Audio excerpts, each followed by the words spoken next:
Welcome to the Barbell Strikes Back. I'm James McDermott. That's Miguel Porter, and we're here again on another beautiful Sunday, talking about fitness and sport.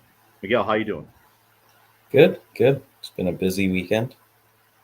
Very busy weekend. Yeah, I'm super sore. Like, you know that sore where you're like, oh, I really hate this, but then secretly you like it because you're like, all right, I did something. That's the Mm, type of sore I am right now. Like we're on the line of like I maybe accidentally gave myself a little bit of rhabdo in my arms, like because mm, like it's hard to straighten my right. right arm right now. I've been doing machine versions because we have a fitness center in our gym of classic benchmark workouts, and in between the 4 o'clock and 5:15 class, I had 15 minutes. I was like, let me go do Jackie real quick, like a machine Jackie, like something I don't even have to warm up to. So I went and I did the seated compound row, just like a horizontal row, and I did 100 reps on that, and that took about 4.5 minutes, which that's about how long a 1,000 meter row would take to start Yep. Jackie.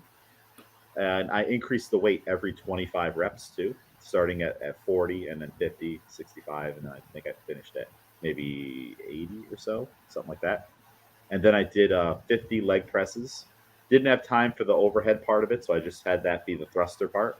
And then 30 lat pull downs with 90 pounds for that. And yeah, it was a good pump. And I thought I escaped it.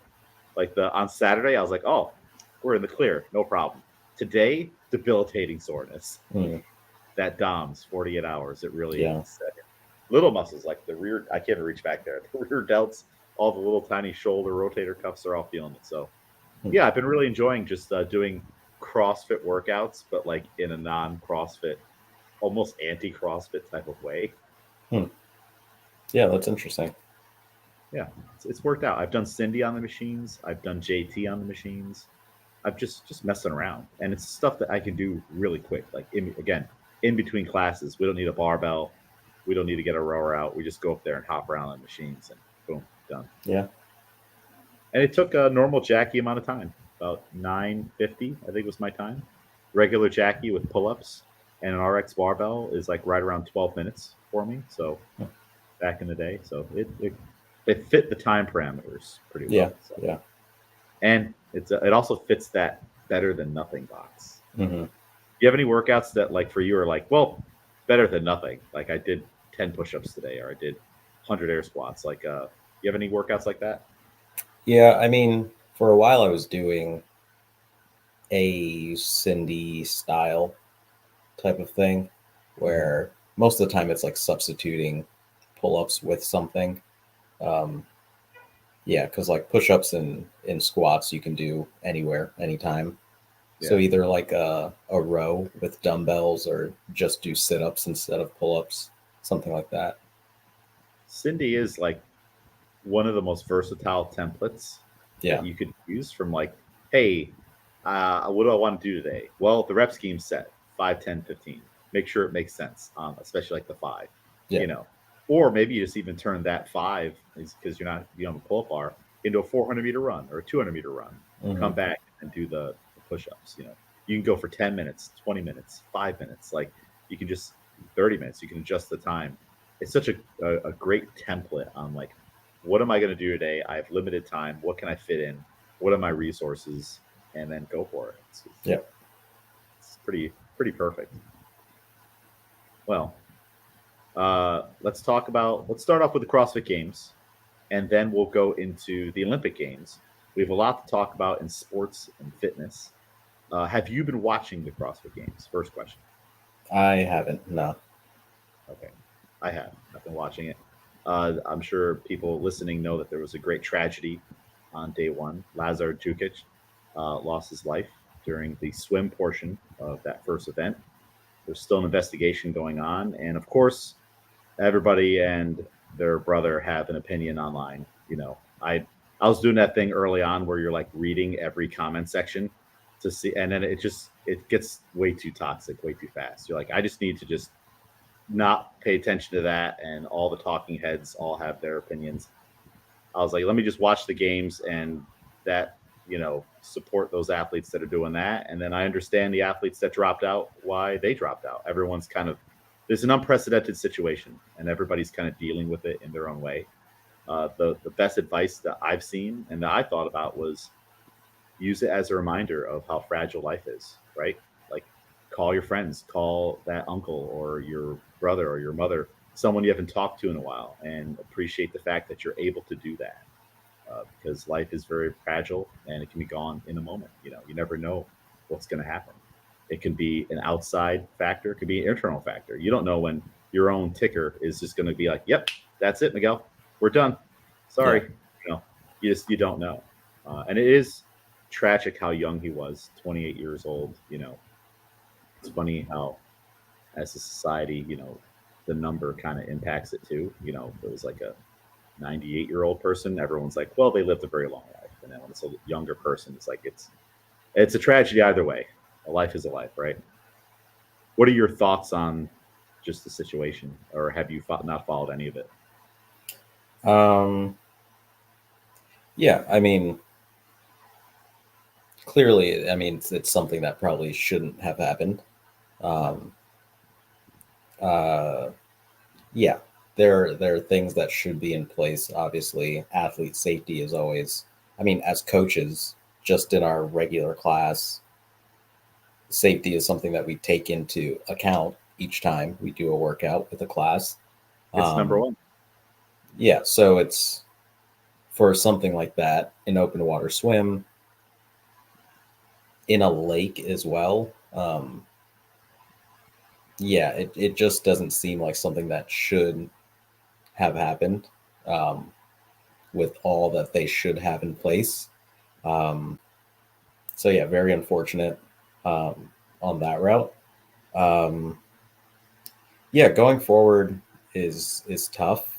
I say this all the time, but I think in what we do, for me specifically with weightlifting, I think it's hard to compete at my best and compete in a safe way if my head's not in it 100%. Um, so that's something I took into account with, looking at athletes either making the choice to continue participating or to withdraw. I know for myself, I probably wouldn't have been able to continue competing, just with my head not being there. I don't think that's really safe itself. But of course, that's different to each individual. Um, but I think that's kind of what some people were going through, as maybe they did one or two workouts afterwards and then decided to withdraw. Um, They were yeah, kind of put in, like, not an impossible, but like an extremely difficult decision that right. they were part of the decision making.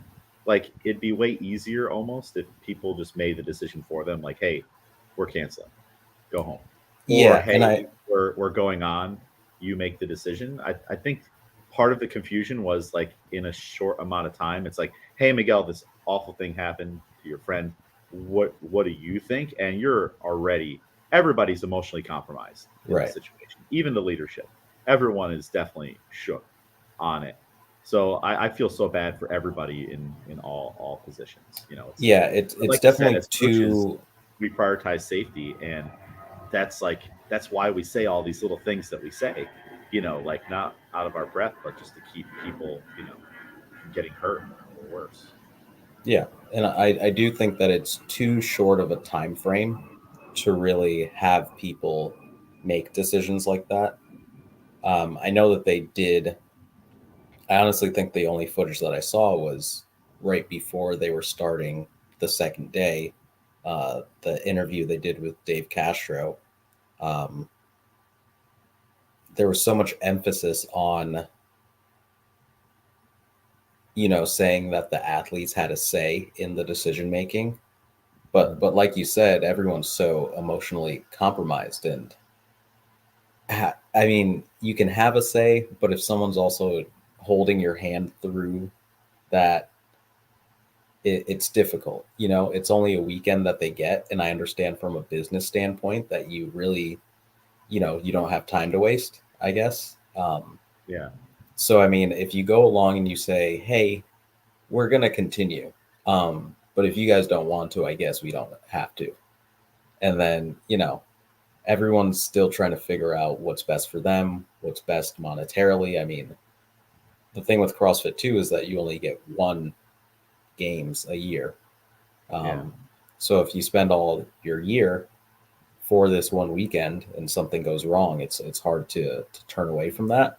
But also, if you're not going to be able to compete at your best, then you know what's really the benefit there. And that's why I think it's fine for the people that decided, hey, I'm done. I'm going to go home, or I'm going to be amongst this community. I saw one of the team athletes from the Australian team. I don't know his name. I think he's on Kara Webb's. Yeah, it's a con Team. porter that you're thinking of. Okay, yeah, he mentioned something online like we're a community, so be a community. I thought that was one of the better statements that I've seen recently. If you're trying to rationalize any of it on just like everybody being around CrossFit, that is that thing for a lot of people where it's like, all right, you lost a loved one, like this situation, or you lost your job, or you're going through a difficult time in life. There's always, for a lot of people, CrossFit to turn to, and that's difficult when CrossFit is the thing causing the pain. But at least you're around other people, and some people want that, some people don't want that. They want to be alone and isolated. So I thought that was a great comment from him. I don't blame anyone either way for staying or for going. Like a lot of these people, I saw Brent Fikowski said, I'm just going to do my job. This is my job. This is what their entire livelihood is tied to, and they have things that they've committed to, probably with endorsements. CrossFit has things that it's committed to. I have no doubt they've signed contracts with so many companies to run this. And I don't know personally the consequences of breaking those Right. contracts. And that's the thing about, you know, boardrooms don't understand this situation. They Hmm. understand, what does that line say? What did you say we were going to do? Did we get our money? Did we gave you this? Like, so what a difficult decision for sure. And part of why I stopped watching or reading the comments is just everyone being on people for leaving and being on people for staying. Yeah. And armchair. It's like, great, you could probably, I guess, you could make this decision for everybody. You'd be the Right. one that knows. It's like, no, like I've wrapped my brain around it. What could you possibly do? It's so easy to say it here from behind the phone or computer screen, watching, thousands of miles away, let alone being there and be like, all right, Miguel, you are the CEO. Go, Yeah. make this decision. I can't even imagine it. And I would not want to be in that situation. No one does. So yeah, it's and I don't even want to think about the aftermath either, because like Oh yeah. there's Yeah. way more to come, and also there's going to be, I already can like tell, like a lot of negative scrutiny on, again, the people that left, the people that stayed, the winners, all this stuff. Like I just really hope it doesn't get nasty. It's like one of these things, like when CrossFit hurts, I hurt, because Hmm. so deeply connected to CrossFit, as you are. I don't know if you feel the same way. If when these organizations that we care and love about are struggling, it kind of affects you too. Yeah. I mean, because it's definitely representative. I mean, you don't want CrossFit in the headlines for something like this. Um, No. like you want it to be great things, and it is. I mean, it's a tragedy. It's terrible, but overall, just that something like this could happen from an when we think of outsiders now seeing CrossFit and seeing this headline, it's kind of embarrassing to the sport, Yeah. to what CrossFit is, because that's not what it's about. And And unfortunately, the sport aspect is what reflects in the public eye on the right, training gym aspect, which is totally different, or it should be different. And that's an unfortunate thing on, like, people, will use this situation and weaponize it against what we do in the gym. yeah, And it's like your target is sport, is the games. We are not the games. we do things to emulate the games, and we follow it, of course, because it's so deeply intertwined. But in your everyday typical class, it's not that, and Yeah. it sucks, like you said, that people will equate it to that now. Yeah. Well, we can pray for the family. We can hope that people will do the right things, and everybody will be able to move on, and that CrossFit will make changes. And no doubt there is a reckoning coming for CrossFit. They will have to deal with a lot of things. That's on them. I do hope that the investigation gives more insight. I think that that's another thing that was kind of frustrating. Like looking at what everybody was saying is like there's still an investigation going on. Like Right. we don't know anything. Like this is now, and I think maybe that's a frustrating thing for a lot of people. It's out of your hands. Like you Hmm. have to wait now for different agencies to like look into this and autopsies to be done, and like this is what happened. Now you can move forward and actually make different steps. Yeah. And again, you have everybody and their brother in the comment section on like this thing, that thing. Oh, I know it's like you don't know anything of what happened. Hmm. You're in the same boat as all of us. Well, we will find out, and then hopefully something will come of it. I don't know if anything good can come from it other than like learning from it and protecting people in the future. Yeah. So yeah, that's where we are with the CrossFit Games. Any other thoughts on it? Uh, no, I guess just to like wrap it up, I mean, yeah, I hope people are able to find, I don't know, some positives out of this for the weekend. There's still people competing. I hope that they feel, supported in their decision. I know that that's got to be tough. Um, for those who, withdrew. Yeah, I think for whatever decision you made, I just hope that, you can feel okay about it going forward. Um, yeah, and that things obviously improve. Um, yeah, just whatever needs to happen happens, and yeah, that's pretty much it. Yeah, I know. I'm sure they'll keep it up. If you go to FitAid's Instagram channel, there's a way to donate to Lazar's family, Yep. and there's links all over there. So I imagine FitAid will keep that up because he was a FitAid athlete, and they were the ones that started that off, and really started to support. So good on them for at least doing that. Cool. Well, let's talk about the other games, the Olympic Games. This has been going on for what, 2 weeks, right? 2 weeks or Yeah, I think it's like 16 days total. okay. Yeah. It's why does it feel like it's been 5 years of competition and all this stuff going on, and there's like so much can happen in such a short amount of time. Yeah, I mean, when it kicks off, it's like it's going, and there's so much to watch across that time that, yeah, it really does feel like it's going on forever. Yeah. Well, like I told you, I've been collecting some Olympic moments, and I'm sure you have many moments to bring up. So I'll get us started off with one.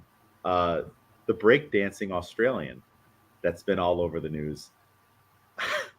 One, I watched a little bit of the breaking. It's called breaking, I guess, not breakdancing. Oh, why don't they change it? Just change it to breakdancing. That's what everybody knows. But I watched a little bit of it, and I was like, I have like the commentators aren't even making an effort to say this is what's happening. How do you get points? Because they're just doing completely random routines, and I have no idea what any of it means. How you get points? But I do know it's funny how the they'll do a move and like look at the other person and wink or do like a face or something, and it's like it just kind of seems like they're clowning around. I don't know who decided to let this into the Olympics or if it's a good decision. Let's start there. Do you think it's a good decision to have break dancing in the Olympics? Is it an Olympic worthy sport? Is it a sport? From what I've seen, that is not what I see in breakdancing.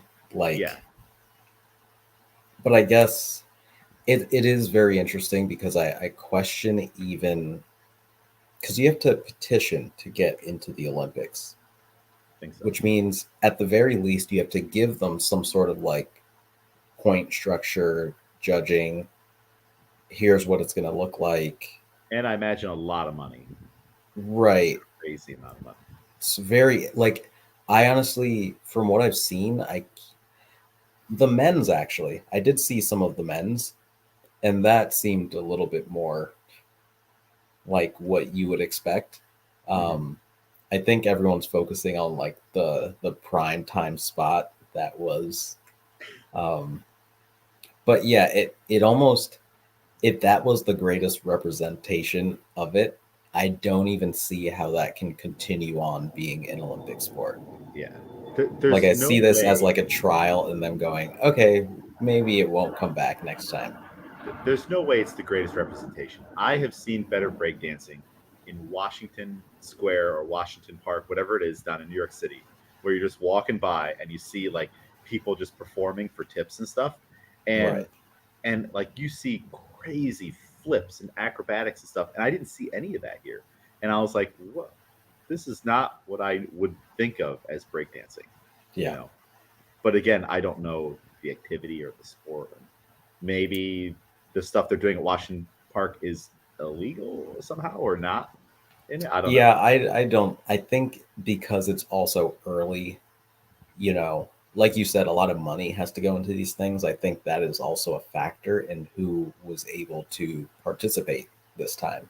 That's Yeah. really all I can think of because yeah, it was insane to see. Yeah. I mean, if I was Team USA, if there isn't even if there is a Team USA breaking, I would be looking for those people that are out there like doing like crazy stuff because like I feel like they would win. I wonder if they're like connected to some kind of like a dance league or something like that. Like even this lady, the Australian, Ray Gun is her stage name or nickname, which is I need to know everything now, so I want to know like so she's going to be a star regardless of Oh this. yeah. Yeah. But so like because already I want to know why Ray Gun, why is that your name? But she's a PhD in dance and breakdancing stuff in Australia, Right. and yeah, but you see, even then, if I was going to that campus, I'd be signing up for that class. I need to know more, like about this. Yeah. Yeah. That's going into like you know how they always say like, oh, everyone's going to be that for Halloween now. That tracksuit, everyone's going to be doing that. Everyone's going to be doing those moves. There's going to be a million memes. Should we reach out and try to get her on the podcast and go?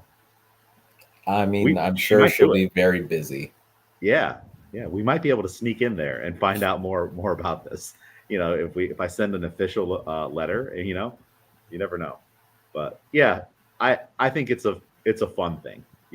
Especially over the last couple days, I was like, all right, this is fun. Yeah. Let's enjoy this. I'm not mad about it. I'm like, I think it's super funny. And hey, she got her moment, right?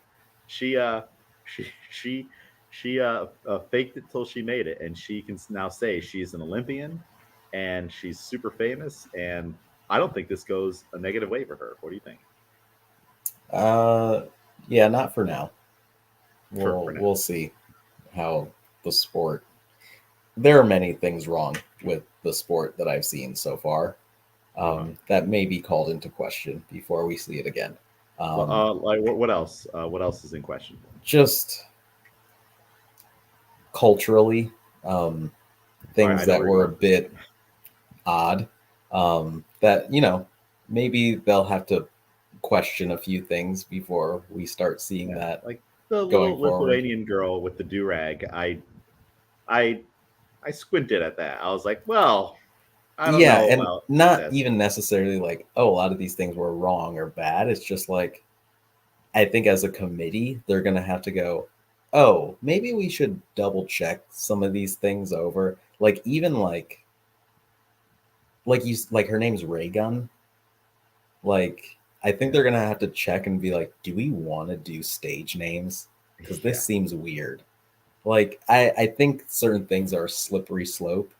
And I think they're going to have to take a look at some of these things before it comes back.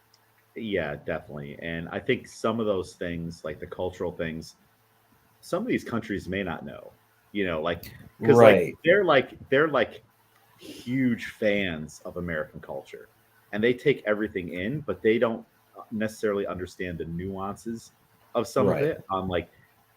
Here in the States, you can be a huge fan, but you know your line on where right, you don't exactly. cross that line. And these other countries, they just don't understand, because they don't even know the language.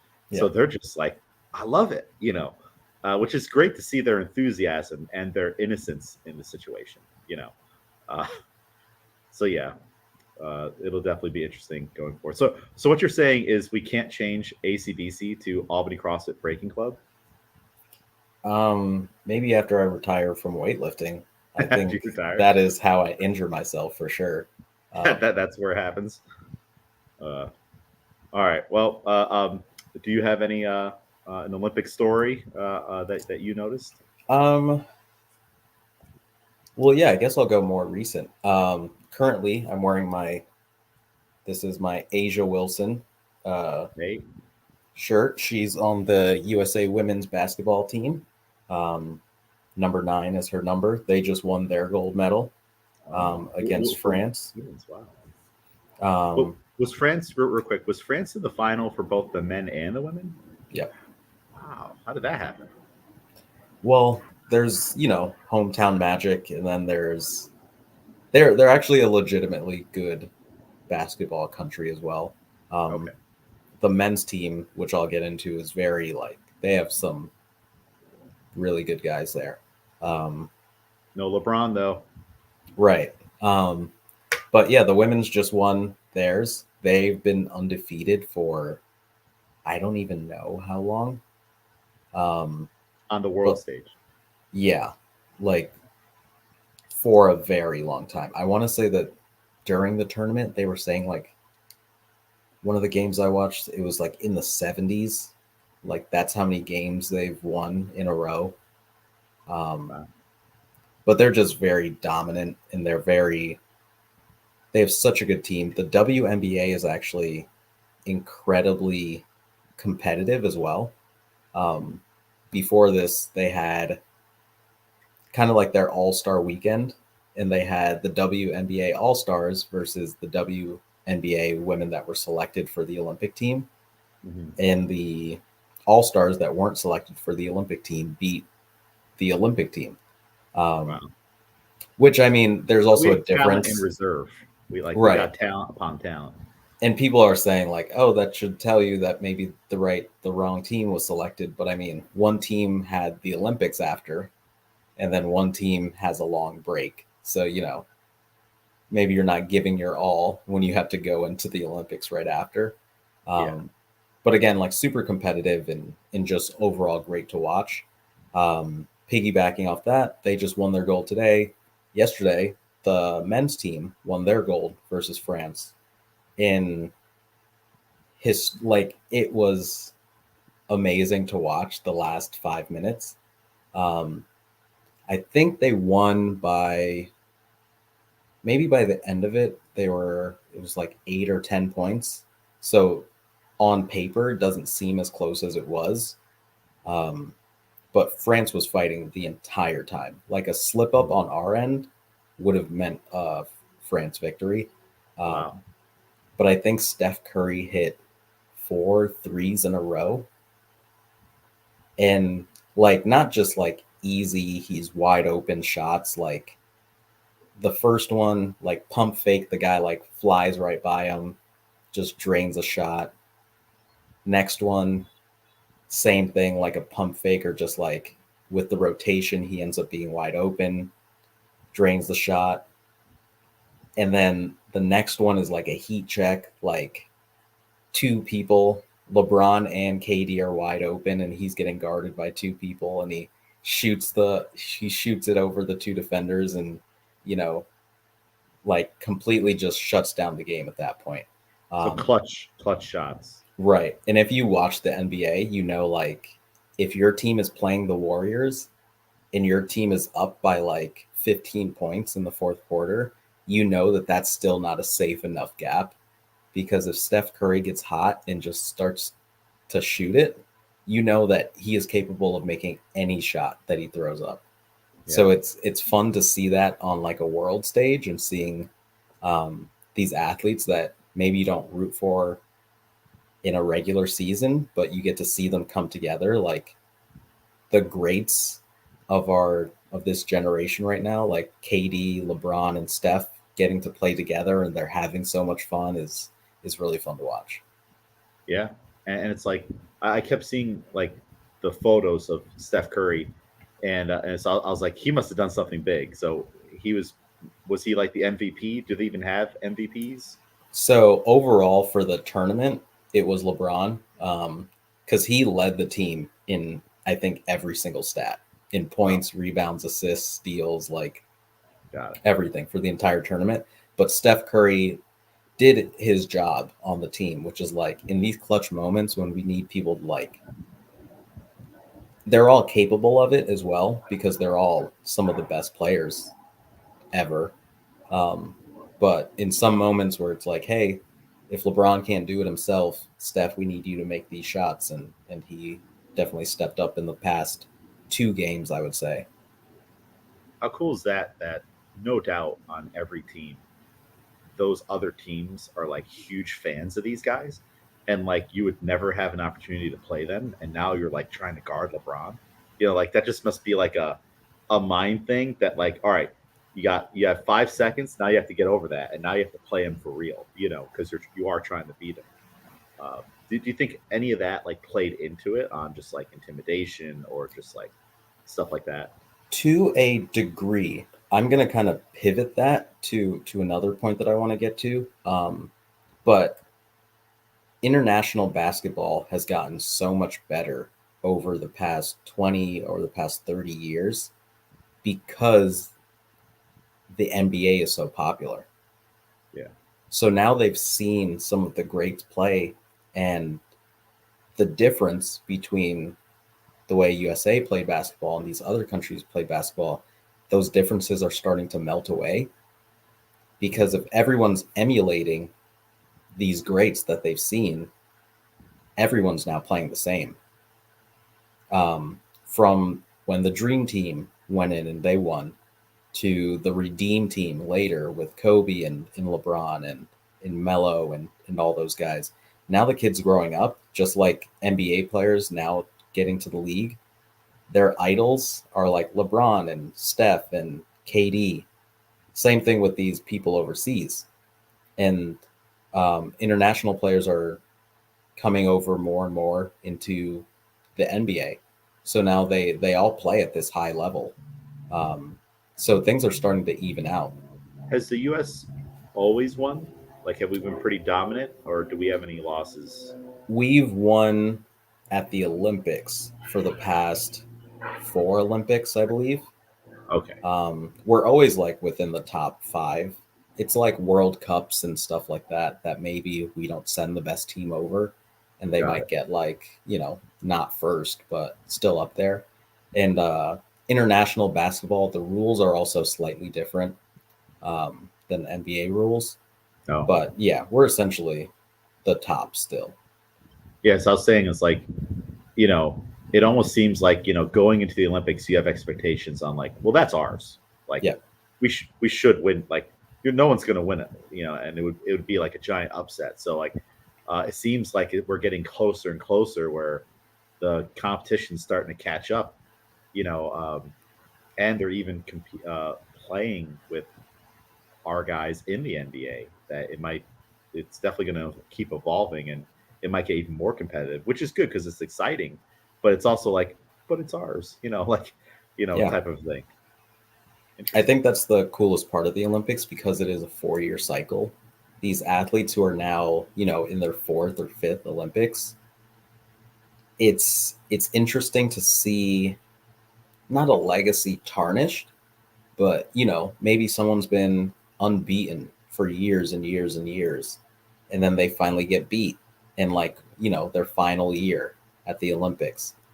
That person who beat them is very likely a kid who watched them on their TV and inspired them. So Yeah. now that kid now trains harder because their goal is to beat their idol. And then, as their idol's out of their prime, or, even as they continue to be at this high level, their goal is to beat them. And eventually they do. Like we've seen it with Michael Phelps where, you know, a kid will post a picture after like beating him in the gold, and it's that kid as like an 8-year-old at like one of his swim camps. And it's the same thing with like basketball and in weightlifting. We've seen it, and that stuff happens in football and everything like that as well. I think those are Yeah. really cool moments that you get to see in the Olympics too. Yeah. It's a really cool aspect of sport, you know, that like right now, some kids are watching this Olympics and they'll be out there in the next 8 years or something like that competing, and Yeah. trying to beat, the people that they're emulating that they look up to. Super cool. I am glad that our teams won for basketball. I know basketball is a huge deal for the Olympics, and that's cool that both men and women's teams won. Is this the Yeah. first year that the women are in the Olympics, or has the No, W no, they've been. W I division in? mean, it's just. I feel like this is a big Olympic year. Like, I don't think anyone's been getting as much press in the previous Olympics. And as the Yeah, WNBA is getting more popular now, I think it is becoming a bigger deal. But they've been dominant in the Olympics for a while too. yeah, yeah. It's important to remember that the last Olympics was kind of quiet. Like there weren't Yeah, even spectators, so it's like really like it doesn't even seem like that one happened. Like it happened so fast. It was yeah, like here, gone, everyone went home. But this is definitely like there's so many more posts, articles, videos. It just seems way more interactive as a fan. yeah, Watching. yeah. My next story that I thought was kind of cool. Nadia Hafez, Egyptian fencer, was competing while pregnant, 7 months pregnant. Wow, I Yeah, didn't see that. and I don't know, but like I mean, imagine if you're fencing a pregnant woman and you're like, well, I'm not. I feel weird about going for a body shot now. Like I don't know what the rules are, where they're allowed to hit and stuff.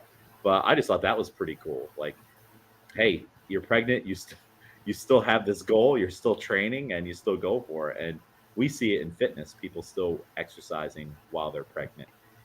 For like a really long time, that was kind of like looked down upon. It's like, no, you Hmm. should do nothing, you should rest. But when there's been points in human history where it's like, hey, you still have to walk several miles today and Yeah, fight off that bear and do like the human body is amazing on what it can do. So I think it's cool that people like Tia coming off of pregnancy last year, this lady just kind of showing like you can still be a human being and interact in activity and stuff even if you are pregnant. I mean she's not like she's days away from birth. That's a different thing, but I just think that was pretty cool, that she did that. yeah. And I think as a individual too, to know that okay, I'm pregnant, but I'm still one of the best in the world. Yeah. So I'm still gonna go because I know that I'm still better than you, and you, and you, and you, and you. Yep. Yeah, I think that's really cool.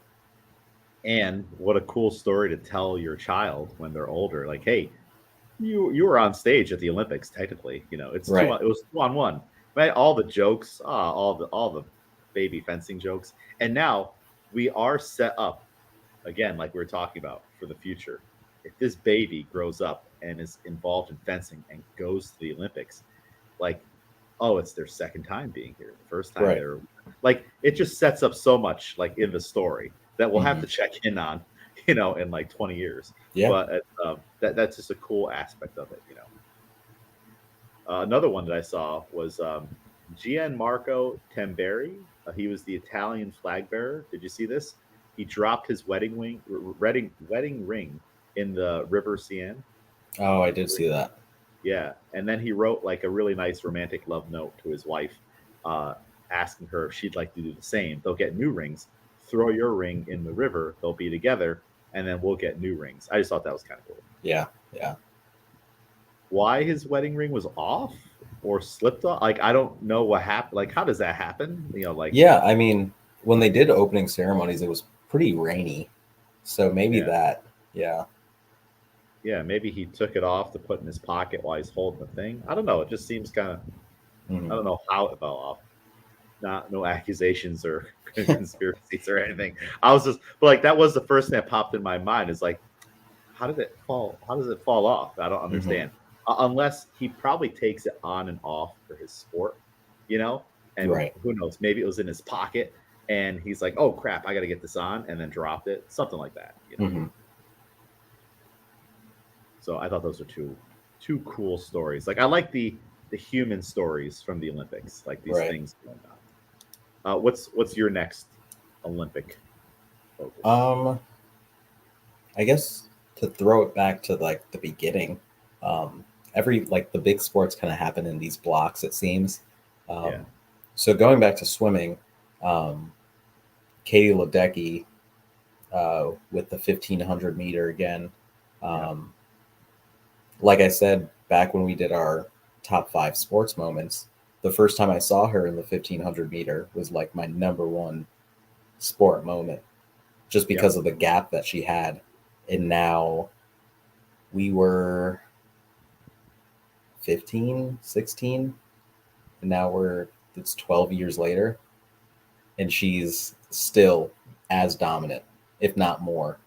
Um, Seeing the people in the Olympics across all the sports who are essentially unbeatable is like amazing. That there's like not just one sport, but like so many sports that have someone that's like, good luck. You're waiting for them to retire, essentially. yeah, it is insane to go into a race and think, all right, second place, here we go. Yeah, yeah, Um, but again, I think it's that thing where give it a couple years. She's great in long distance, but for a time, she was really the best in all the distances in freestyle. But there's been an Australian swimmer as well who's been beating her in the shorter distances now for the past like 3 or so years. is that the lady Um, that was talking smack before the Olympics and didn't qualify this time, or is this a different person? oh no, no, that's different. Um, Okay. but yeah, um, it like a major throwback to see her do the thing where the cameras don't even know what angle to take because as she's Yeah. finishing, people are so far behind. Um, so that's a great moment to Wasn't it see. like 15 seconds or something behind? Yeah, it's like 15 or 17. And it's, I would say maybe 20 years ago or something like that, hearing something like that, you don't really understand time, like on like how that's a big deal. But I feel like CrossFit helps on like 15 seconds is like an eternity. And Yeah, then now you see that like in the pool and like you said, the cameras are like, I guess we'll just focus on her and this big gap where no one is in frame. It's pretty amazing. And I did see like a little infographic that showed all the records or something like that for all the different things. And she owns like the top 20. yeah, that's insane. That's And insane. of that, I would say this last time, I think that was her fifth fastest time. So again, to be like, you've been going for over 12 years now, and your latest time is in your top five. Like, we're not even really seeing like a big degradation of her Yeah, skill. Like, any given time, she can do around her top times. it's crazy. And she said she's coming back, right? Yeah, yeah, So I mean, 2028 in Los Angeles, right? yeah, That's the next Olympics. So yeah, are you thinking about going out to the 2028 Olympics? yeah, yeah. I like how you Has say, I say it. mean, because it's just going to be insane. I Yeah, just think also, I mean, there are a lot of things, there are a lot of issues with the Olympics, and like we've seen with like the World Cup and stuff as well, where, to build these arenas and all this stuff, a lot of time it's a, if not full destruction of homes of people who live there, it's a big yeah. kind of disruption to their everyday lives. Um, But We also were just actually like, talking about this in Barbell Club on going to LA. It's like yeah, they should fix the homeless situation and other things, well, and their fix so far has been to make it more illegal. yeah, well, and during the Olympics, they'll just clean a radius, Yeah, and then outside, like you'll like be walking, and you're like, what happened? And that's not good either. yeah. I also just think infrastructure, it's not the same as like in Europe. Like I saw an infographic that, public transportation in just France versus LA, and, per person, the differences, and even like public restrooms that you can just get to easily in France versus LA, and It's things like better in that. France. Way better. Like numbers that don't even seem real, the difference. Wow. But because Europe just has a different structure when it comes to those type of things.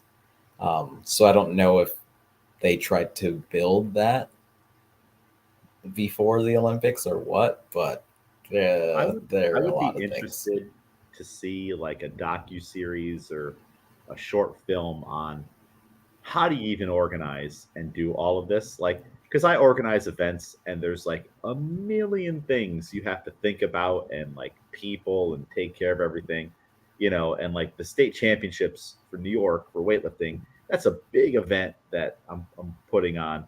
And like, I can't even imagine, like, they have to have started already way before Oh right now. yeah. I'm like just talking to zoning committees and all these people that have to approve this and all the red tape. That alone must be just so arduous. Like I can't even imagine.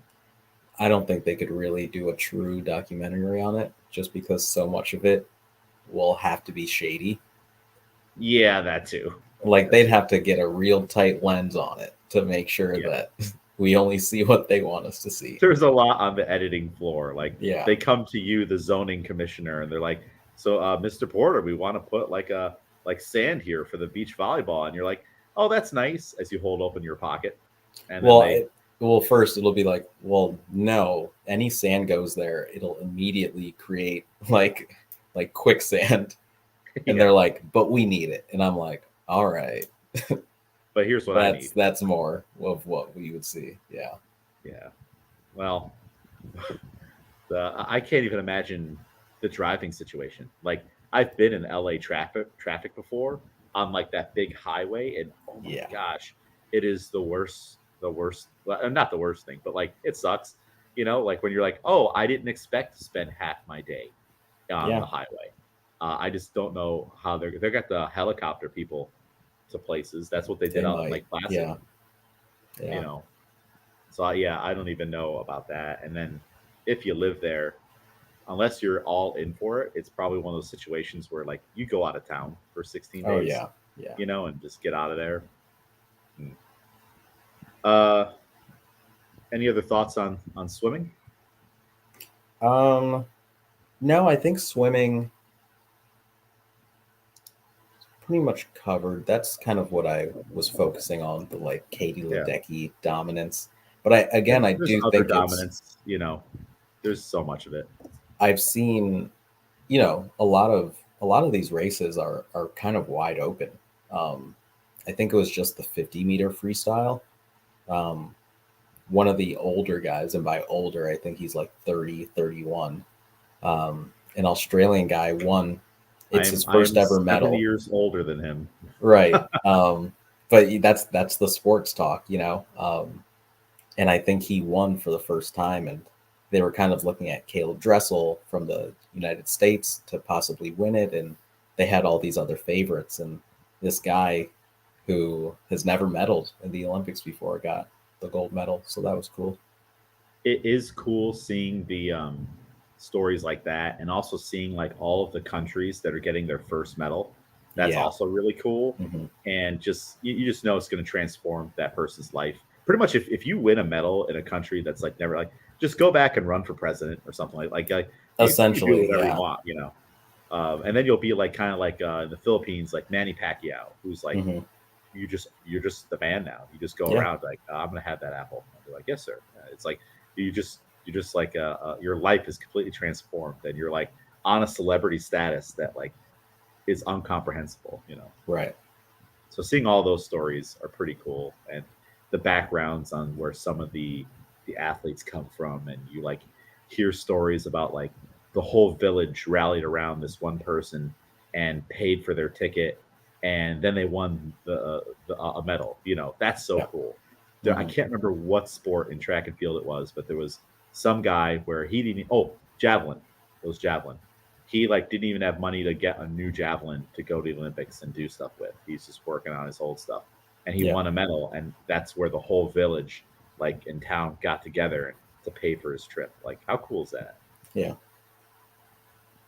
They can make so many little mini movies out of all this stuff, Oh, and for sure. they probably will. Hmm.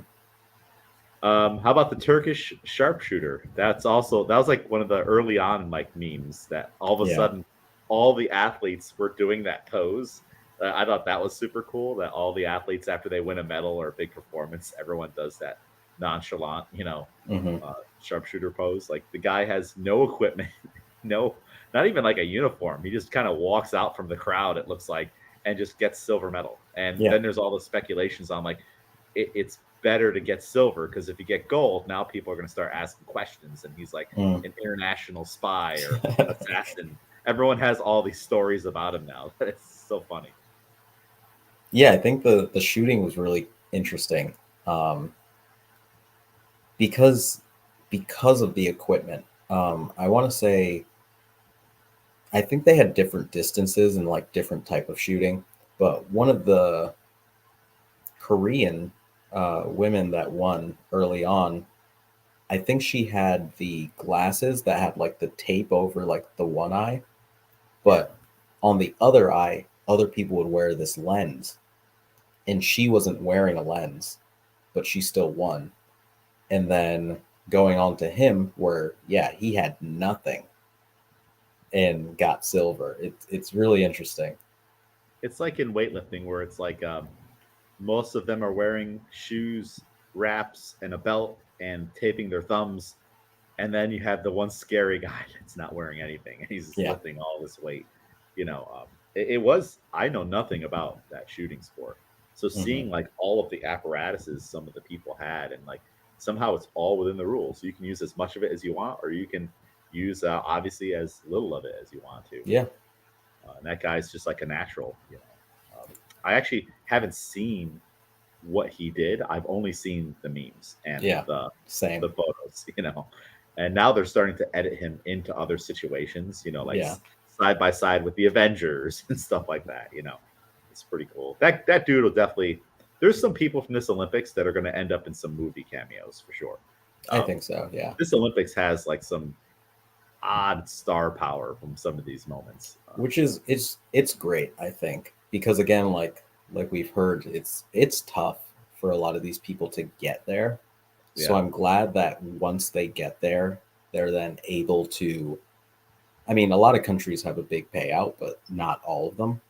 yeah. So I'm glad that they're able to be in a position where hopefully they can get more endorsements and, you know, get placed in something where they can have a more comfortable life afterwards.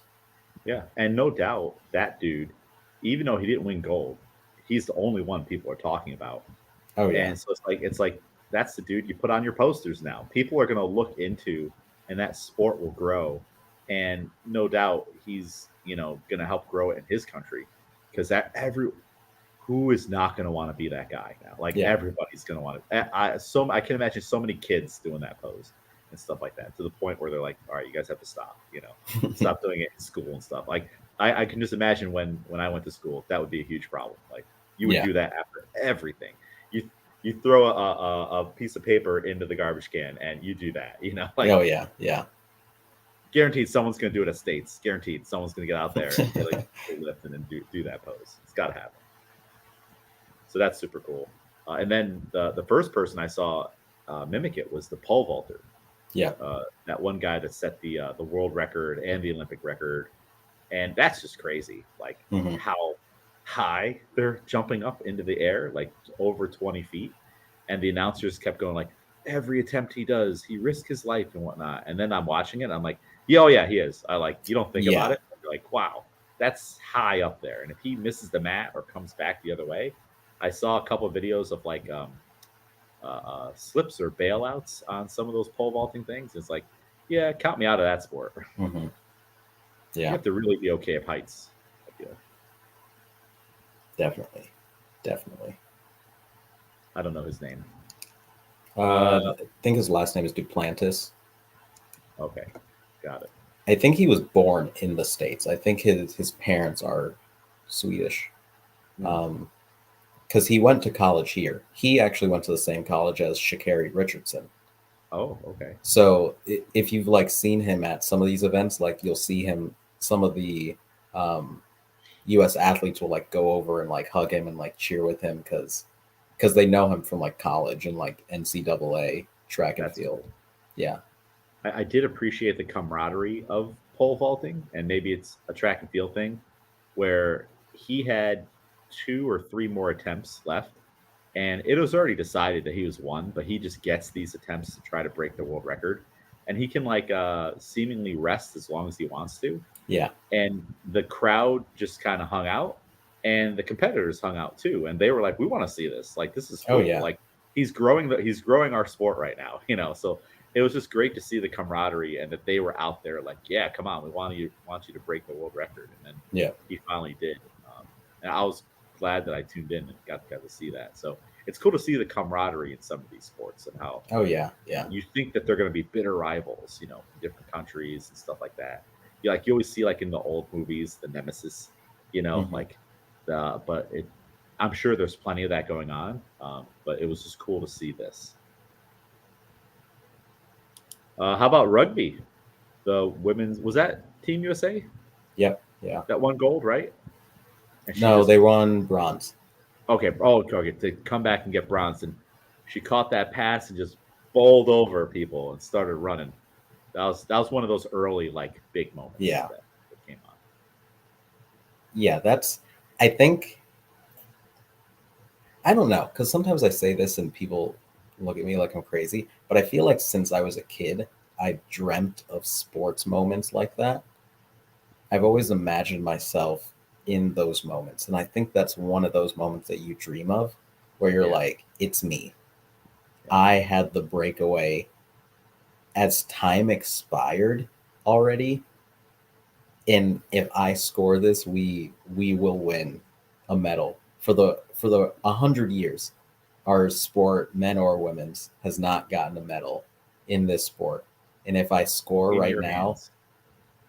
then we do. Like that's an insane moment. And again, it's I can't even say just for bronze. It's not for gold, but it's such a huge moment Yeah, that again, I don't even I mean, New Zealand won gold, which they were expected to, but that doesn't make it exciting, no. because they were expected to win. But I don't yeah, think you're crazy. I think that, I mean, like I've done that plenty of times. I remember back in my tennis days, just in Afton, New York, playing against my friends who were better than me. When I would go on like a 2 mile run, I would think about and visualize beating them, like yeah, hitting awesome aces and stuff like that. Like I think it's a perfectly normal. I kind of feel like you should, if you're an athlete, you should be visualizing yourself like winning at nationals, winning at states, doing all these things, the weights that you want to hit, like see yourself hitting it. And there's plenty of stories out there of champions like going through the whole match before the match even oh happens, yeah, seeing themselves win. And that's that gymnastics guy, the with the glasses. There's a video of him doing his pommel pommel horse horse, yeah, a routine, just miming it, like so I think the visualization. So the visualization is definitely important, but I also think the dreaming is important too. hmm Like how are you supposed to reach big heights if you never dream about it first? No one does yeah, that by accident. You hmm know, Guaranteed all these Olympians have dreamed about it. How could you not? It's your life. yeah. And that's why I love cool celebrations as well.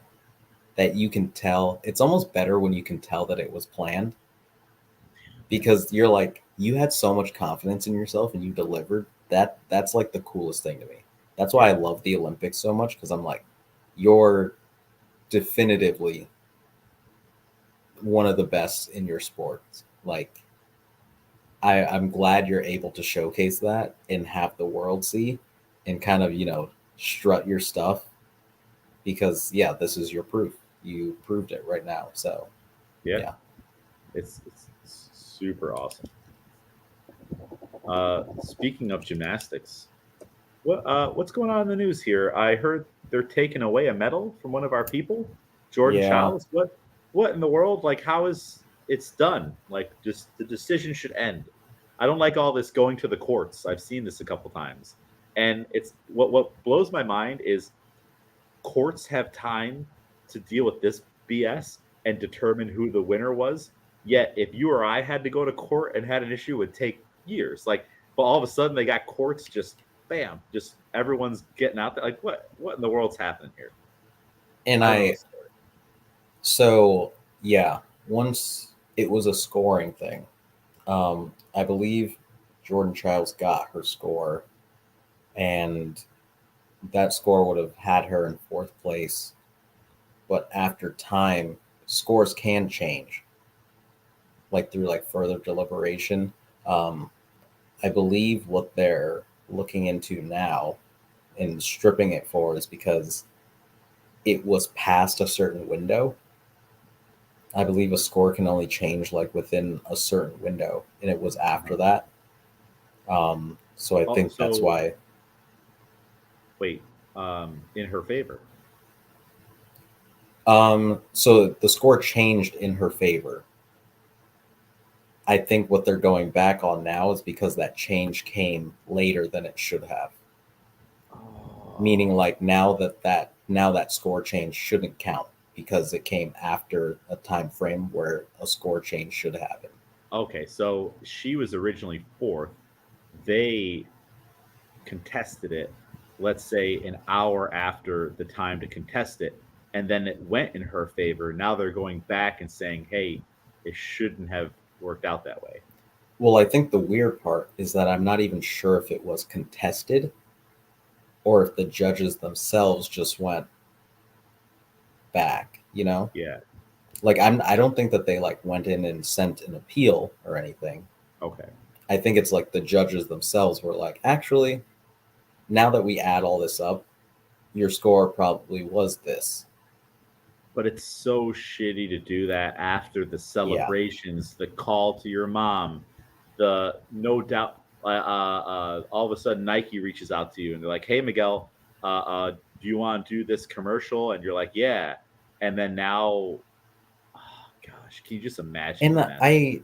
I want to say it doesn't matter, right? Where I mean, if you're the person whose medal's getting taken away, yes, it matters.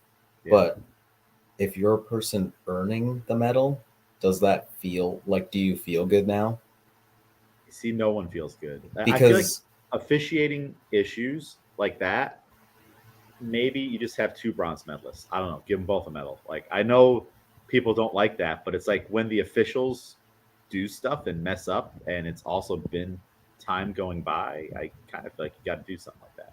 and history is history. Like the now that's going to be an iconic photo no matter what is her and Simone Biles bowing to Rebecca Andrade Yeah. as she got her gold. Like that's going to be like an iconic picture. Like we're going to see that picture around forever. But what I think about though is Jordan has it on her wall. It's different for her now though. Like that's the Right. crappy part. And that's why I'm just like why do that? Like nobody benefits, I don't Yeah. think. Like that was going to be a photo and a moment that she would tell her kids and grandkids about. Someday they're like, oh yeah, look, grandma did this, and whatnot. But now it's like marred, like it would have been better to have the right decision early on. Yeah. But overall, away from that, I mean, just Team USA's was dense. I'm glad she was able to come Oh, back. you're breaking up a little bit, and Uh, you're frozen on my screen.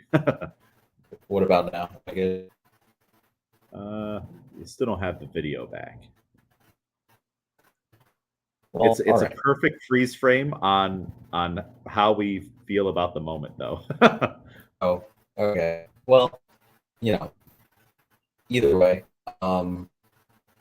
Simone Biles, I believe at 27, is the oldest all around gymnastics winner. Uh, Oh, and we lost Miguel. His internet just dropped. We'll get him back though. Let me shoot him a quick text. Yeah, it's an unfortunate thing,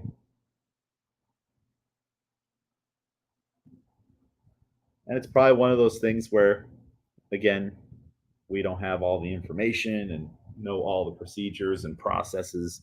Maybe that's a normal thing that happens in the sport of gymnastics, because I don't think it happens in weightlifting, where all of a sudden after the event they're like, "Oh no, we reviewed videos and Miguel Porter's elbows did bend, and we're going to award the medal to James McDermott." I that typically it's just whatever the decision is what happens. So,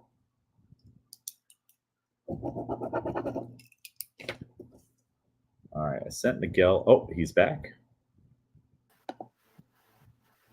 and you're back. Say something. I'm back. Oh, okay, all right, it's working. It's working.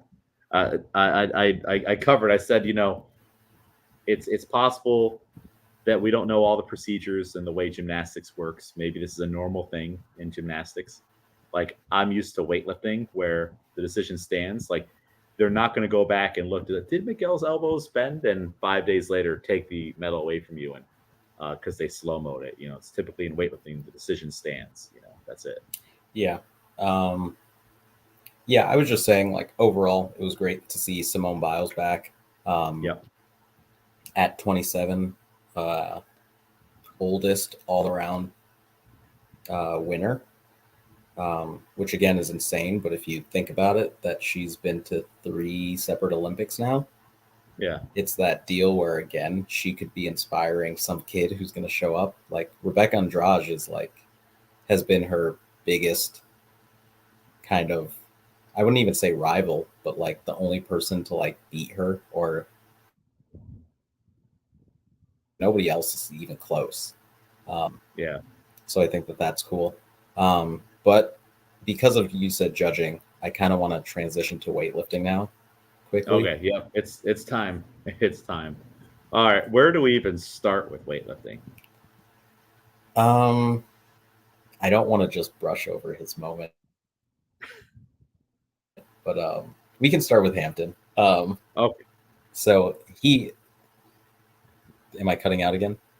Here and there, but you're still here for the most part. Yeah, bronze in the 61 kilo category, which is great. It's our first men's medal in a very long time. 40 Um, years. yeah, 1984, Mario Martinez was the last person to do it, and he was in a much heavier weight class too. So this is, you know, getting one in the 61 kilo weight class is pretty big. yeah. It was kind of a bloodbath that session. There were Yeah, 4 bomb outs in the snatches. Um, and a dirty platform that I'm thankful, Hampton decided to move his bar around the platform to find spots to lift on. Like, I don't know why. Maybe they just didn't have a broom. Like, we don't have a broom. honestly, yeah, Wouldn't be surprised. So yeah, that platform was covered in chalk. And Hampton's first clean and jerk, he missed. And I kind of want to blame it on the chalk too. You saw his back foot slide. I yeah. feel like if he had good footing, he probably would have got that. But yeah, huge moment. That was just day one. Um, in the 49s, um, Hu Ji Hui um, barely qualified. She was the number one ranked, but barely qualified in terms of beating her own country mate. Oh, okay. Um, and won it on her final clean and jerk. And this 49 kilo category at the Olympics was similar, where you can tell she wasn't at her best, like really was not even close to her best, because she has the snatch world record, and I think only hit one of her snatches. Um, there were a lot of people that just were looking on the rougher side Yeah. this competition, and I just don't know if that's like they just didn't peak well, or I don't know what was going on with that. It just seemed I like a think lot of people were struggling. this seemed to be the hardest process for qualifying for the Olympics. So I don't know if just that qualifying process just beat people down. But yeah, definitely wasn't at her best, but was Do able you to think make the her last clean and 2020 jerk. Olympics happening in 2021 and then them having to be ready to go at this level again in technically 3 years played a role in that? Partially, not because of the not because it was like too short of a time. I think because it was too short of a time, like shorter than 4 years, people who were maybe going to retire decided, oh, it's a shorter quad. I can continue on. Um, Why not? You know, and just like the quick turnover between events and having to go to all of them and try to stay within the top 10. So, not even like I can give a lackluster performance this one because I can add that score up with the later ones that I go to. You had to constantly be reaching for PRs. yeah. Um, so, I, yeah, I wonder if that, that's a that was rough. good thing overall for the sport, I these don't think athletes. so. Yeah. It got scary towards the end, honestly, as someone who was watching, knowing that athletes were putting weights on the bar that they had no business putting on was actually, people were like constant passing out on the platform and just like, you're afraid that weight is going to like crush them type of deal. So I don't know if they change it this time around, but we'll see. That's like, it was done one way for a while and then they, in recent history changed to this. It's like it's another one of those things where decisions behind closed doors done at a board table affect everyone else in practice. And maybe you have to be, you have to make these decisions and have the foresight to look 10 years down the road for something like this. And Yeah. yeah, I don't know what they do. I mean, they're kind of in shambles anyways. We'll see what happens on the weightlifting international scene if we can even get into the Olympics that's going to be here in Yeah. LA. We'll see what I don't know when they have to make that decision. Um, I think it's already decided that it will be in the oh, next it will be Olympics. okay I think it's going forward that it's still questionable. in 2032. Got it. Yeah. Yeah, we always weightlifting is always like in turmoil of like, will we, won't we? Are we going to Yeah. get kicked out? What's going to happen? So interesting. Yeah, and with Um, people not performing well, or do you want to go by class? no, I don't. I think we can just skip to, Skip around. yeah. Well, let's talk So about like, Lasha now. Let's talk about well, I would okay. say Olivia Reeves is a little bit more important. Okay, all right. Well, we can close with Lasha. I was just going to do a quick Lasha. Miguel's not a fan, um, but yes, um, Olivia Reeves, gold medal, first since 2000, where Tara Knotts won our last gold medal for Team USA. Incredible performance and Olympic record on a snatch, yeah, going that toe was a to close toe one. with Toma and other people. Yeah, that I think that class people were trying to learn from previous bomb outs that they were seeing. Mhm. Um, so I think everyone did well in the snatches. I think clean and jerks, it's okay to bomb out on the clean and jerks because you've already completed your snatches. Now you have to clean and jerk what you need to clean and jerk. So go for that number. Um, Yeah, but in this yeah, situation, the clean and jerk turns into, oh, you need to go up 11 kilos, and it's a world record and Olympic record, but this is the only way you can win. So yeah, it's like, do you want fourth place or do you want first place? It's like you yeah. just got Because to pick. if you're like, oh, I totaled and I got fourth place, I mean, that's still great. But if you know that you can hit fourth place, you might as well go for Yeah, something crazy. and everyone's hoping for the miracle lift. Like it just went back there. You never know. It's Yeah. like look at like from Beijing, Matthias Steiner, that famous story. Just went up 11 kilos. Like no one clocked him to to do what he did, and he just did it. Yeah. Um, but I will say 71s and 89s went on the same day, I believe. Yeah. So I don't know. Yeah. So I saw a little bit of 89s. men's 89s went before women's 71s.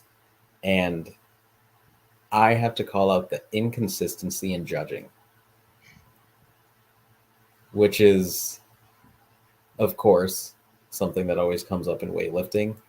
Yeah. But it was very interesting to watch. Did it There seem were political? My first question. Did it seem I don't think so. No. I okay? was even looking at some of the, they show you like where the judges are from.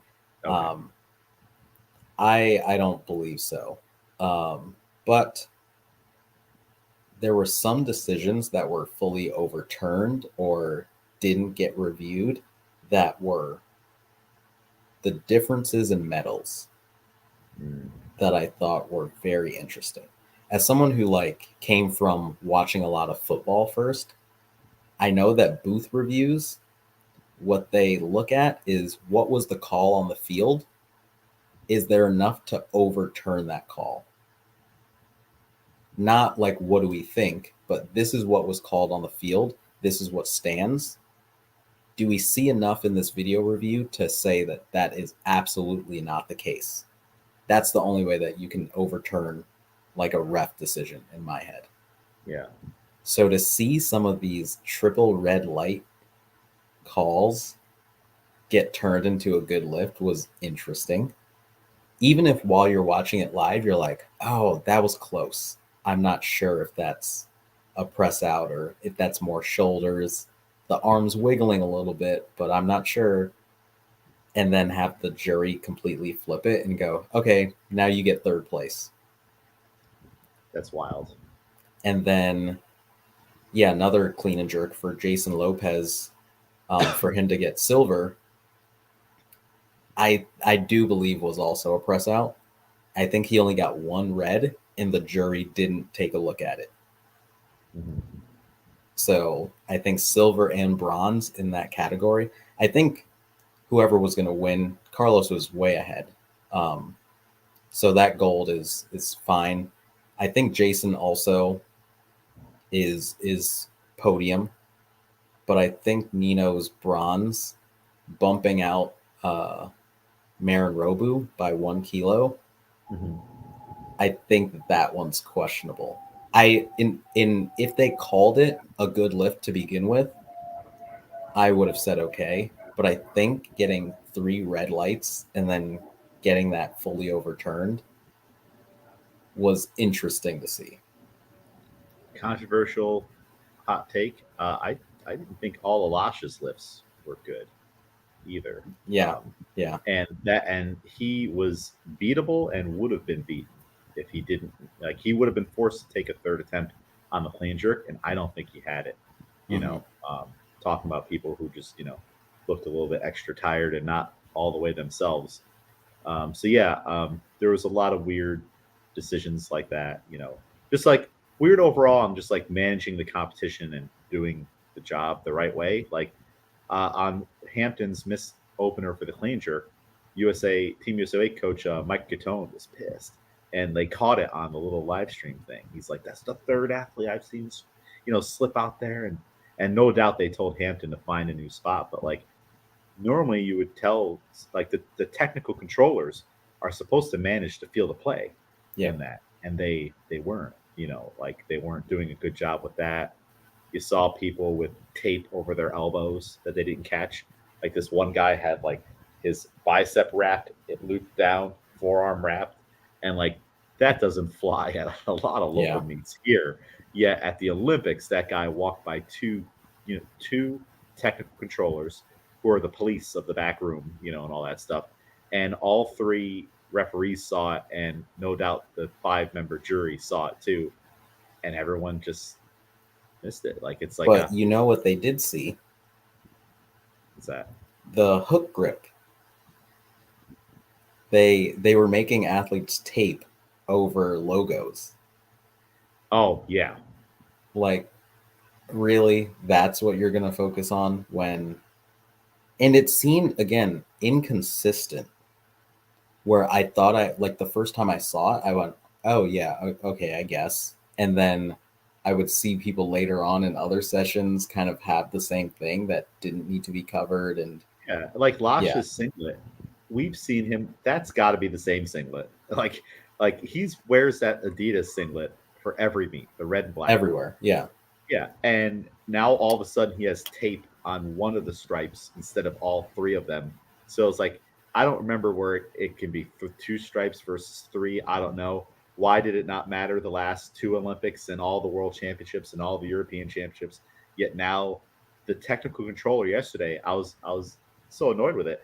I posted in the Barbell Club group, he stopped the one lifter from going out there, and they're like cutting tape, and Yeah. the guy just have his straps up, and then he ends up timing out, and then he just doesn't take his last one. I guess maybe by that point he's like, I'm just done. I'm not gonna make the ground I need to make on one lift, so I'm not gonna risk. Like for these guys, those heavyweight guys, these are risky lifts. Oh You yeah. know, these are enormous weights, well over 400 pounds. So I totally understand why he's like, you know what, it's not. I'm pissed now. I'm getting stopped because of tape. I don't have time to tape up my whole singlet. I'm just done. I'm not going to podium. Completely understand why he may not have gone out. Who knows? Maybe there's something else we don't know either. But I was just like so dumbfounded on like what's happening now. They literally had black duct tape that you saw every lifter coming out just covered in tape. Yeah. It's crazy.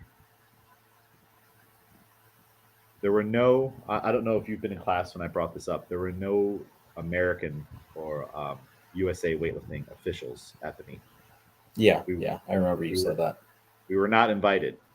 The president of the Pan American Federation gets to choose who goes, and a lot of the people that were chosen may or may not be his buddies or friends because that's how it works, in all of this stuff with weightlifting. So Yeah. we didn't get any people. As the host country, I think that we get spots like timekeeper and speaker, but we still don't get to decide who the referees will be. So that'd be a shame if no American referees were participating. Because we have pretty high standards in our country that I don't think they have elsewhere. Hmm. Not to toot our own horn, but we're pretty anal about all the rules over here. Yeah. So yeah, that was an unfortunate part of the competition. Luckily, it didn't seem to affect too many Team USA members outside of the one issue with Hampton. Yeah. Do you know how Wes and Mary did? Because those were at 5 a.m. or 5:30 a.m. and I didn't wake up to watch. Mary, I believe she finished fifth, um, which I believe is where her ranking was essentially. Okay, Um, so right around expected. I'm not sure how many she made versus missed. Um, Wes, I'm not sure. I believe Wes made, I want to say 3 out of 6. I okay, believe he only made his opener clean and jerk. 202. Yeah, but for the men's 102s, the clean and jerks, I think most people only made one clean and jerk. That's another thing, actually. I was rewatching a video of the winner, Liu Hanhua. He had a 228 clean and jerk. I was watching the video. It was somebody in the crowd's video, um, but again, it seemed like a shoulder move. And as he controlled it, brought it down, I believe it was 3 reds. And then China put in their challenge card and didn't get overturned. Um, but yeah, then you see some lifts where you see like a slight wiggle, and maybe they might call it 3 whites and then overturn it like Thoma's snatch. Yeah, Or you'll see the wiggle and everyone calls it a good lift and it's good to go and nobody says anything and you're like, oh, they'll probably review that, and then they don't. I was nervous for Olivia's last clean and jerk, or maybe second to last one, where she had to walk towards the edge of the platform. Right. I was a little nervous on that one because I was watching the left arm, and I'm like, if they were going to do it, they'd probably do it now, but they Mm-hmm. thankfully didn't. The jury getting involved and maybe trying to snuff out something with that. But luckily they didn't. Not that I think anything was wrong with it. I just saw enough, and it's like an awkward enough lift that just draws attention. Yeah. And then next thing you know, they're looking at it under a microscope and in slow mo and whatever else is that they do. Um, Renee was there. So Albany CrossFit Barbell Club member Renee was there for Olivia's session, Hampton's session, Lasha's session. I'm not sure what other sessions she I went think to. she was only there for Olivia's and Lasha's. Oh, she wasn't at Hampton's. Okay, No, no. got it, got it. So that's pretty cool. We will definitely have to get her on here to talk about her Olympic experience, and we'll interview Renee and see what story. She was present for a lot of cool moments. Yeah, a lot of she. I think she watched the modern pentathlon, which is cool. Yeah, Yeah, she saw some cycling and stuff as well, that like big moments. Yeah. that will be awesome to get her perspective on it. Shout out Renee if you're listening. Back to weightlifting. A lot of people have made comments on the commentary, which was painful no matter where you went. So there was the British crew who only had the comment of, "Oh, it's too fast off the floor," and then when people made a lift, they were like, "Oh, that was just right off the floor." Like they were just hyper focused on pulling things just off the floor. Then there was, I guess it was NBC or whatever. I don't know. I kept every now and then getting those guys, and then other times I would get Cheryl Hayworth, who's one of the only USA representatives that I've seen on this whole thing, and some other guy. And I liked that one better because she would at least give other inputs on like what she felt as an athlete, things like that. But man, the guy she was with was painful because he felt like he had to talk through all aspects of the lift. Like you were like when they're running on a track, they're just talking the whole time. Like, oh Yeah. my god, here they go. He was like doing that, and I was like, shut up. Like she was silent when the lifting would happen, and they would like he would just all of a sudden start talking during big lifts, and I was like, this is so annoying. Yeah. I was not the biggest fan of that. It's one of those things where I'm always like, where can I sign up to do this? Yeah, Because I can do this. Um, I even though like sometimes, especially at this level, you see people and you're like, I'm honestly, that looked great to me. I don't know why you didn't get it. But I would have better input than like just too fast off the floor. Like some of the lifts, I'm like, that doesn't even make sense here. yeah, Like I could see clearly where I'm like, well, I mean, he got pulled forward, or like, oh, you can tell from the top view that one of his shoulders, like I saw one guy that was like similar to me, where one shoulder is externally rotated and one is internally. And I'm like, you can see where the bar is kind of shifting in his catch. It's not his pull at all. Um, but yeah, I'm sure that they heard that they were hearing it. they had to have.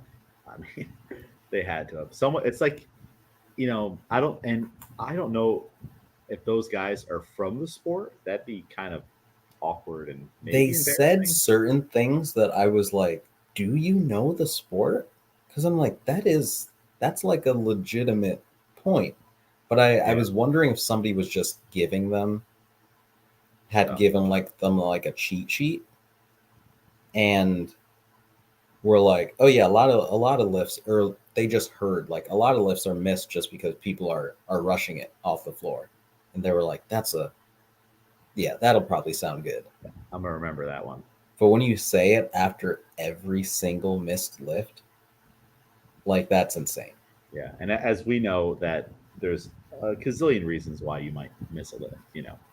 Um, well, hey, you could try to sign up for like at the Arnold or one of these meets to do commentary. Get Miguel Porter out there on the commentary. I do commentary, maybe not like, but then they'd be like, "Do you want to be the speaker?" And I'd be like, "No, that's different." Well, no, yeah, that is different. Like, but you can sign up and be on the commentators like list thing, Yeah, and then you would, let's say if you and I signed up to commentate the women's 71 at the nationals, right? Um, then one of us would be the color commentary, and the other person would be like the straight man, like you got the facts and stuff like that. Like right. And then they give you a list of things that you shouldn't say, like you shouldn't comment on the appearance of the athlete, what they're wearing, politics, like all kinds of things that you shouldn't bring up right now, you know. So yeah, because you have to look at it from a lens of like their grandma and grandpa are watching, so Right. make sure what you're saying is appropriate and you're not going to make anyone back home mad. But yeah, I thought I was on the list at one point. I just don't make it out to those meets to do that. And then last time I was reffing a lot because I needed Mhm. to, and also I'm coaching you guys. But I would consider doing that at some point. I think it'd be fun to do together. Yeah, yeah, Put a definitely. little the barbell strikes back. You know, touch again. We immediately get cut off air. Yeah, they're like and cut. Uh, so yeah, a lot of crazy things, of course, but nothing too controversial for weightlifting. So that's outside of not inviting any Americans to be on the staff. That's Right. just crappy. Um, Lasha almost Uh, completed. yeah. So So what do you think? Do you think he'll call it here because now he seems I mean, I don't know his why. You know, winning 3 gold medals is like in weightlifting is like not many have done it. So right? he is in the conversation of. I mean, Pocket Hercules did it. Pyros did it, which I think it was cool them allowing Pyros to come out on the stage. Did you see those photos? Yeah, yeah. He's still like the man, you know. Hmm. Like it's like oh yeah, I'll just go out and like everybody will applaud for me for 10 minutes, and he had like some kind of a weird bar, which I didn't know what that was. Hmm. Um, but so this is gold medal number 3. He's on a short list of people. If he were to go to another one and get a 4th gold medal, how do you argue that he isn't the GOAT? You know, I I think this, it's tough because I believe Lee Fa Bin just got his third. okay. So there's Um, people going doing it. right. That I think will have more longevity. Like you said, like lifting over 400 pounds is like that gets to a point where how long can you really do that? And his And jerk, it looks like it's gotten shakier and shakier from one big meet to the next. You know, yeah, and even him missing like the 220 snatch, which like you never see him miss. no, Like he can almost have we seen him muscle snatch that? no, I not think he two muscle twenty. snatches 210 for I think doubles. Wait, he's muscle snatching two Yeah, ten. literally. Yeah. I've seen him muscle snatch 130. You're saying 210 kilos. Yeah.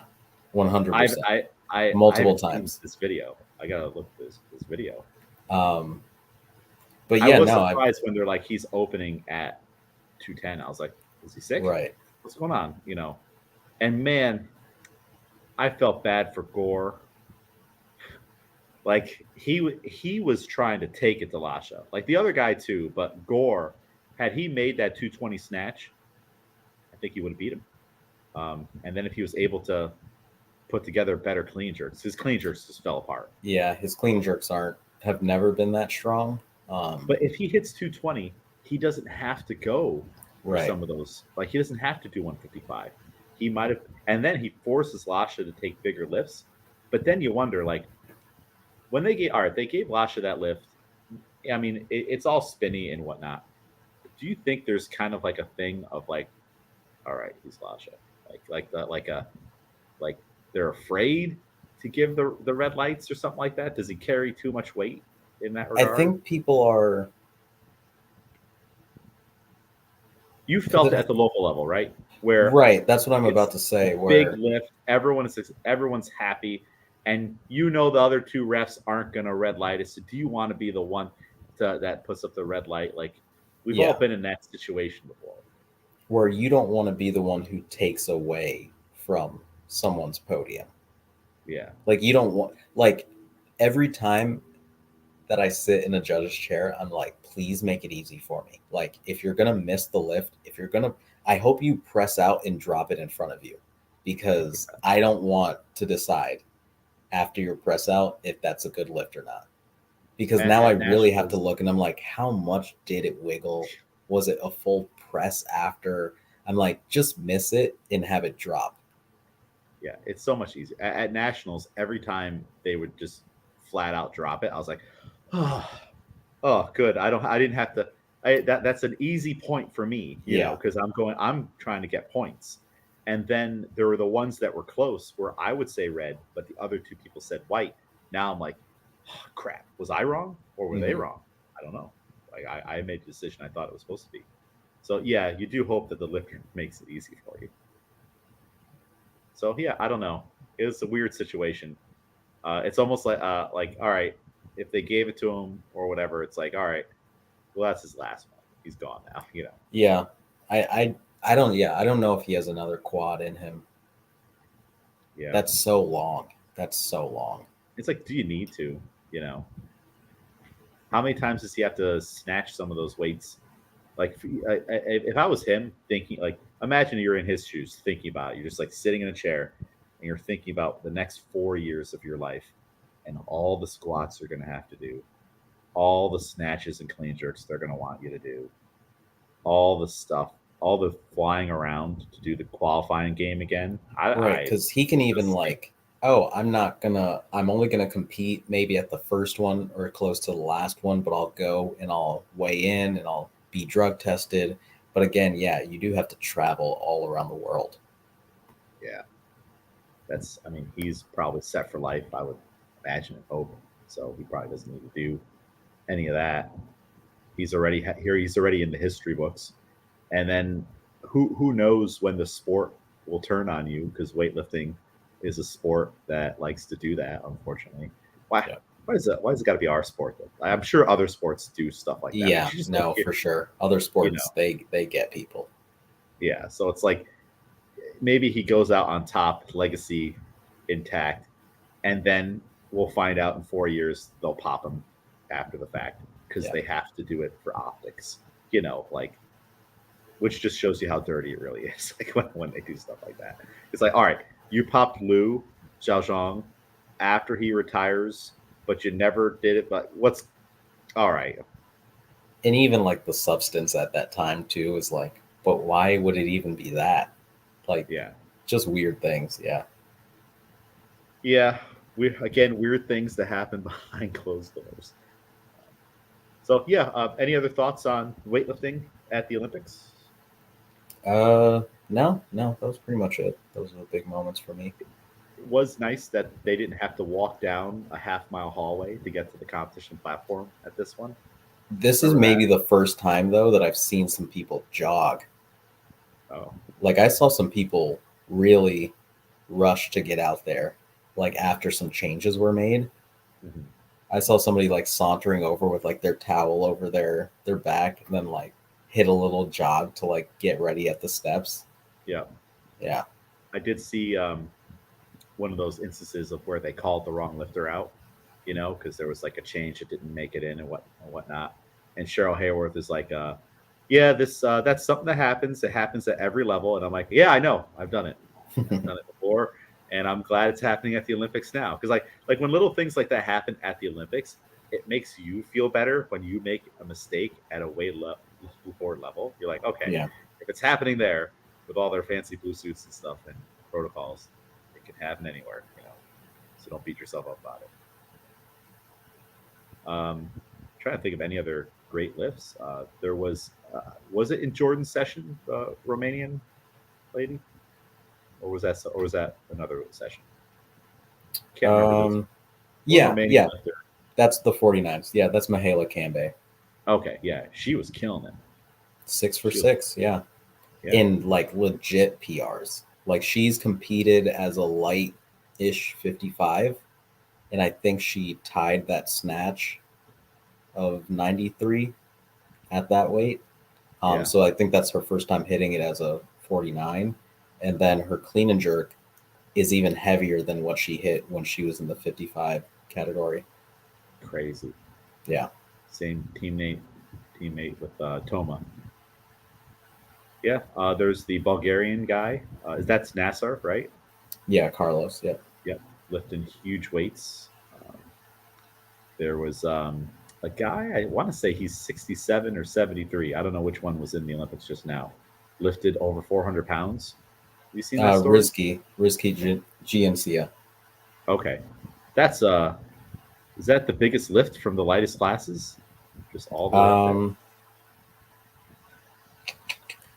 yeah, it wasn't a world record. His countrymate actually holds the world record Oh, okay, at a 204, I want to say. that's. I mean, you're in those weight classes. Can you imagine? Yeah, that's in the way that they both clean. Seems like it seems so necessary at that weight where they have like legitimate scoop. Like Yeah, you can see where the bar slows down and almost stops, and they're like they get under it just to give it a little bit more. it's Um, crazy. but yeah, yeah, Yeah, a good Olympics for weightlifting. Definitely for Team USA. I mean, everything that Team USA and USA Weightlifting has been working on was for those moments. Like to get our team there and to collect on medals, and it's huge. It's huge for us. So, and everybody that contributes on the local level helped a little bit. Every meet that you signed up for, things like that, participating in WSO championships. We're all part of the team. right, right, We're just down here helping. We're building out the foundation. Miguel's got that pillar. I got this one over here. Shop's got that. Like everybody, all Avitas is over there. Like it's cool that we're involved in the sport, and like the mission is like to help it from the ground up, and then to see those results. yeah. I don't know. Makes me feel good that stuff worked, and hopefully it'll be even better next time. We'll get even more medals. So, any closing thoughts on weightlifting? No, no. Should we end on track and field? Did we already talk about enough track and field? Um, yeah, there. I mean, there's a lot in track and field. We might have Yeah. to do a bridged version. All right. The video of Shahari Richardson, right? Mm-hmm. So, Shikari. Shikari running, and she looks over and then turns back and keeps running. Like one, if I was the other racer, and like I noticed that she like is like staring at the side of my head or looking back to see where I am, I'd be like, damn it, like. And also, if I was her running at those speeds, if I tried to turn my head and look, we're going down. Like there's no way we're gonna be able to turn our head and turn back and then keep going. Yeah, It's like I just thought that was super impressive and cool. It's just like she's like, I that's wonder where what. everybody Yeah, is. I love those moments. I think that that is super. Like that's what I mean by like competitive. Yeah, When you know what you're about and you're able to interact, like they call it like a walk past, because everyone's going at such high speeds that when you finally pass someone, it's like the speed of like walking, it feels like, yeah, because you're going essentially the same pace and then you finally pass them. But like to be able to know, like, oh, I've got this. And the way that she separated after the look was just incredible. yeah, I love when people are able to do that because yeah. it's like, oh, we get it. You're awesome. That's really cool. Yeah, the track and field is like mind-boggling, because again, we deal with a lot of the distances that they do, and at superhuman speeds, like the 800-meter being done in like 90 seconds, like not exactly like a minute 41 or something like that. That's just wild because normally when we're at the board, we're like, all right, trying to get this 800 meters done in 4 to 5 minutes for most of us, and then top athletes in class are shooting for like a 330 or 350, and then I would still be working on finishing the 400 in the time these athletes are done with the 800, and Yeah. that's just wild. It's just, I I mean, mean, well, one, I'm not even a good runner, but it's just like holy crap, seeing them go by so many times on the loop. Sydney McLaughlin, the 400-meter hurdles, she finishes, she just set a new world record at 50.37. Yeah, You're running a full 400 meters with metal barriers in front of you that you have to jump over, and you're still finishing it in under a minute, like well under a minute. yeah, It's insane. crazy. And But yeah, I track and field is great. It's a good close out kind of events for us. Yeah, I think as the United States because we clean up medals at that crazy. point.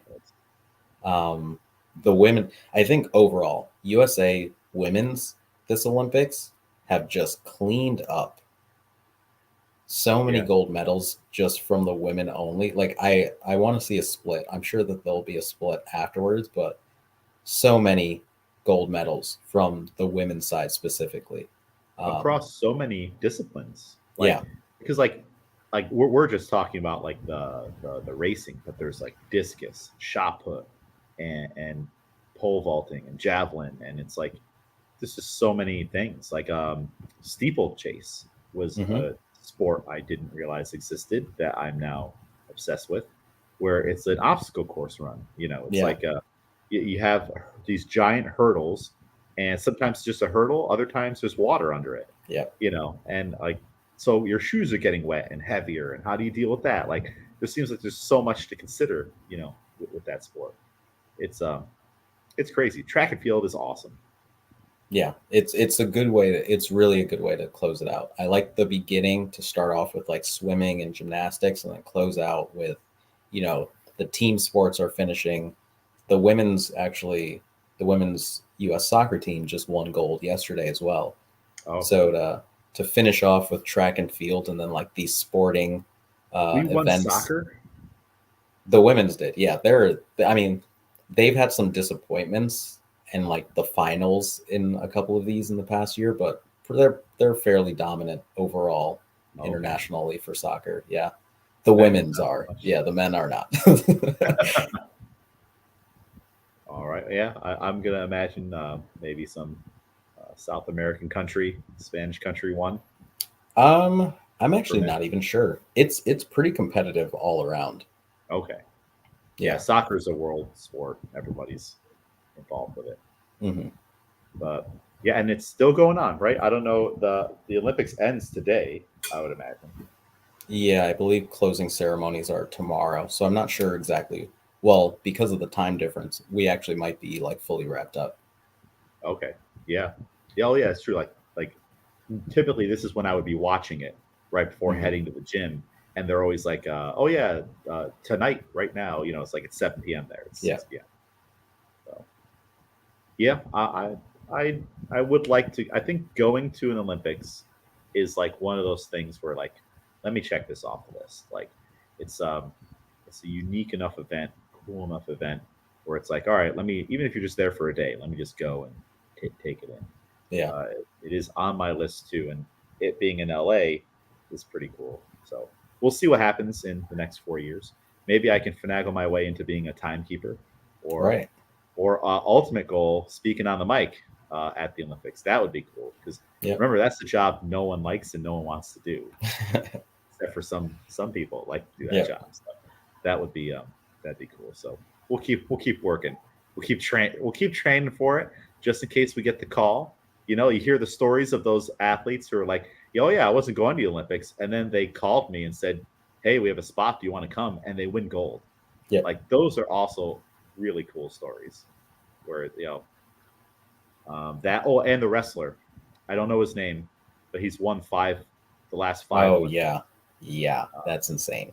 and that's like thus. I mean, I don't. I know other sports take the limelight, but wrestling is like the one of the most purest of Greco-Roman Greek wrestling for the Olympics.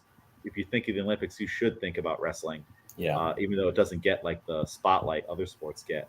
But that's impressive. He's a huge guy. I think it's the heavyweights or whatnot. Just imagine just being unbeatable and be like, all right, I'll retire now. Yeah. 5 Olympics. 5 Olympics is enough. It's enough. And he has the most wins, I think, or gold medals, tied with another guy from like 1900, like something like that. Yeah, like before real records, and we can't even really count that because really, Yeah, was the, he the best? yeah. Black and white. It's the old British guys wearing their Yeah. full body suits and stuff. I have seen a couple of those videos, which is cool to show how things have changed. Like the gymnastics or the track and field, Yeah. where instead of a starting block, you would just dig a hole to put your foot in. And I was like, that's pretty cool. You know, Yeah. some things maybe they should bring. Well, they can't bring it back, but it's like I like the idea of it. Like, all right, not only do you have to race, but your hole digging skills. You're going to dig this hole good enough, and I'm sure there's technique and tricks to digging your hole to get the best push off.